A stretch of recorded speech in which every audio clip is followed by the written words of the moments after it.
yakuba essimu ku Lwomukaaga olw'eggulo ng'akaaba nga ngamba tewatuke ku briefing. Bw'atyo omu ku bazadde abalina abaana mu ssomero lya Cranfield Vocational Secondary School erisangibwa e Nakifuma gannyonnyola okwekengera kwe yafunye ng'omwana we amubuulidde nga batafunye kulambikibwa ng'abayizi abalala nga beetegekera okutandika ebigezo byabwe eby'akamalirizo kiyite briefing. Ono ne bazadde banne kibabuuseeko olwaleero okitegeera nti abaana baabwe tebagenda kutola bigezo bya senior ffe by'akamalirizo oluvannyuma lw'obutawandiisibwa mu UNEB. Abadde n'ekiro kye nga kyakubeera nansi kale saawa zino disappointed alaba tayinza kuddamu ate nga kwakyo mwe tugamba bwani fero senior 4 oddamu senior 1. UNEB etandika collecting marxism okuva mu senior 3. Kati ng'ekibuuzo ekiriwo nti essomero lino abaana bano okuva mu senior 3 nga tewaliiwo director ku ssomero. Tojja kuŋŋamba nti abasomesa ababiri be baabuzizza ssente ng'omukulu w'essomero gwe nannyini tomanyi kijja ssebo. Okusinziira ku mbaka wa Nakifuma mu Parliament Fred Simbwa olwategedde ensonga eno n'agezaako okunoonya abakulira essomero lino okumanya ekituufu naye talina gwe yafunye. Nanoonyeza jjo ku bakulira essomero lino nabuliddwako yadde omuntu atya yadde omuntu omu. Bwe yalaba egguli gutyo n'ategeezaako ekitongole ekivunaanyizibwa ku bigezo mu ggwanga UNEB kyokka nga nayo amawulire agaavuddeyo tegawa ssuubi. Twabadde tunoonya engeri nga tugamba musobola okufuna essomero ne muligestalinga olunaku olwaleero ne mugenda ne mutuula ebibuuzo naye nga kiri too late. Amawulire gano abayizi olugawulidde abamu amaziga ne gabayitamu okutuuka okuzirika era balabiddwako nga batwalibwa mu ambulensi y'omubaka Simbwa okufuna obujjanjabi. Abalala olw'obulumi obungi bakkakkanye ku ndabirwamu z'amadirisa g'essomero lino ne bazikuba.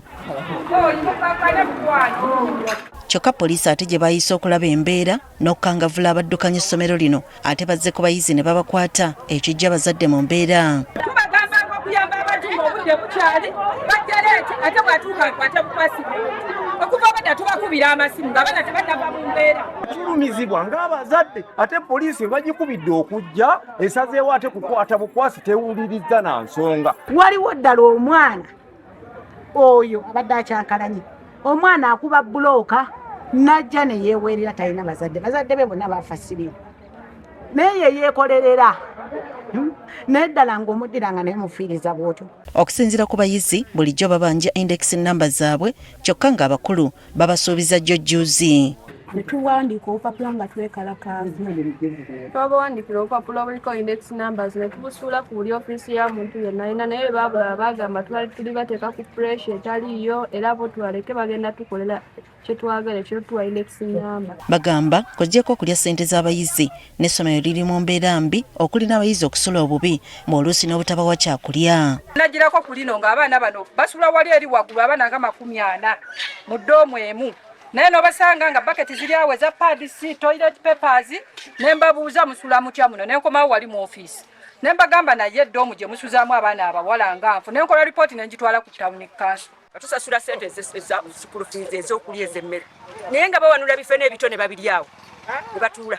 Bino omubaka wa pulezidenti e Mukono Fatuma Nabitaka Ndisaba obuzibu abuteeka ku bazadde n'abayizi. As we are blaming the government, we are blaming everyone, but even the students here and their parents must be to blame. Kyokka kansala akiikira Nakifuma Ward Deborah Nakabuga amwambalidde n'amutegeeza nga bw'akoze alipoota ku ssomero lino entakera kyokka abakulu mu disitulikiti baafuuka kyesirikidde. Ne nkola lipooti ne ngitwala ku town council. Naye kati ne ba inspector of schools bwe bajja mu masomero nga gano agenda bugenzi mu ofiisi ng'asayiningayo ka ssente ng'akola ki tabwako lipooti n'emu. Kati alabeta abisobole omubaka wa pulezidenti n'alagira essomero lino okuggalwa okutuusa ng'ensonga egonjoddwa. Kuviira ddala kwesumwana mpaka tuligadde tumale okunoonyereza ebikwata ku ssomero lino n'abantu abalimu abaliddukanya. RDC era bamulopedde n'essomero lya primary era nga liddukanyizibwa Muhammad Ssenfuma ng'ate eddo n'omwaka oguwedde ebyava mu bigezo by'abayizi eby'ekyomusanvu tebyadda. Bw'atyo n'alagira DPC wamu ne CID okugenda ku ssomero lino erya primary okulaba embeera. Emirundi ebiri ng'abaana ebibuuzo tebidde bya P7 abazadde ne tukigumira kati aba siniyafu. Eno basanzeyo omusomesa omu yekka era n'akwatibwa. Kyokka akanze kuwalira nga babuuza ekimutuusizza okumukubya empi nga teri anyega. without any excuse. But I want to know why. Ekikolwa ky'okukwata omusomesa ono kijja abayizi mu mbeera abamu ne batandika okukaaba ate abalala ne batondoka ne bazirika. Amututa mu kiriniki ne bamuwa first aid eri wali kumpi. Lino nalyo liggaddwa abayizi ne basuubizibwa okutwalibwa mu masomero ga gavumenti agalinaanyeewo. Abafeeka wana amasomero agabali okumpi gali ngaasa Busenya RC liri awo abadde musobola okugenda era njagala kuvaano nga mazo era mbaleka ku ssomero eryo. Okusinziira curriculum empya singa abaana ba senior 4 bano tebatula bigezo byabwe by'akamalirizo kitegeeza balina kuddamu buto okuviira ddala ku senior esooka.